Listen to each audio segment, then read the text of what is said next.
To boost revenue collections from middle-class households, the Treasury is considering introducing a 16% value-added tax on bread and milk.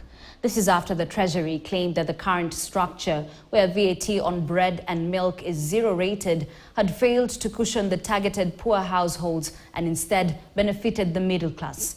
Zero-rated goods are products considered necessary, such as food items, sanitary products, and animal feeds, and are exempted from VAT. If effected, prices of bread and milk, which are currently zero-rated, will witness a rise in by at least 9 shillings. KTN's Esther Diana sought clarity from economists on what this submission holds for the already cash-strapped Kenyan citizen. Here is more.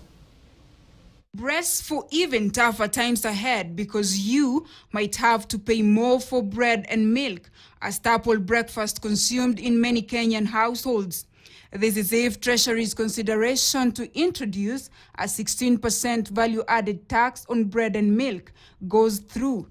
Economists argue that to think that only middle class largely consume bread and milk is not a good perception, as bread and milk is a basic household commodity in many Kenyan homes, including the low-income earners. So I think that's not a true assessment to assume that bread and milk is only sold in the supermarkets, where probably the middle class are presumed to visit. Experts further argue against the assumption that poor people do not go to the supermarket. On behalf of consumers, we are not welcoming this because it's a move that is not consultative. It's a move that has been taken without the views of consumers. And there is more. The submission by the Treasury has been termed as a misplaced proposal, and its leaders have been accused of being too elitist.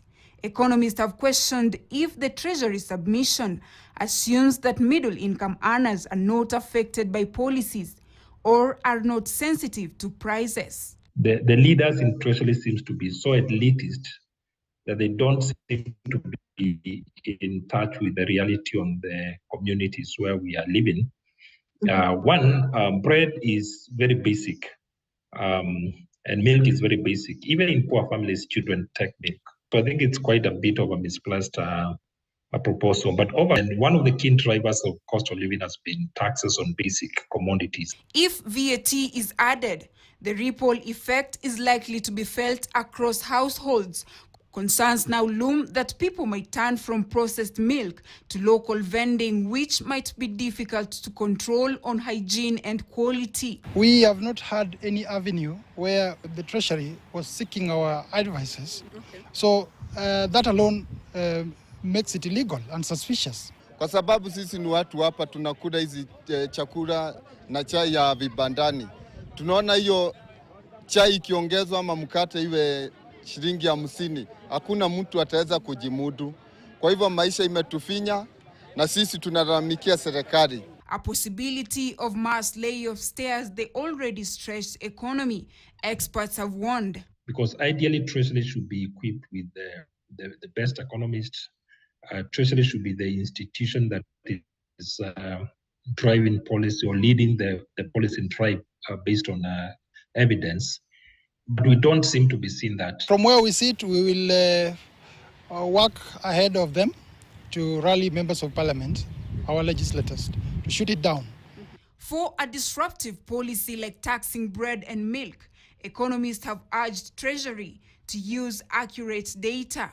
For KT News, I am Esther Diana. The government has declared double artisanal mining sites within Golbo division of Mombasa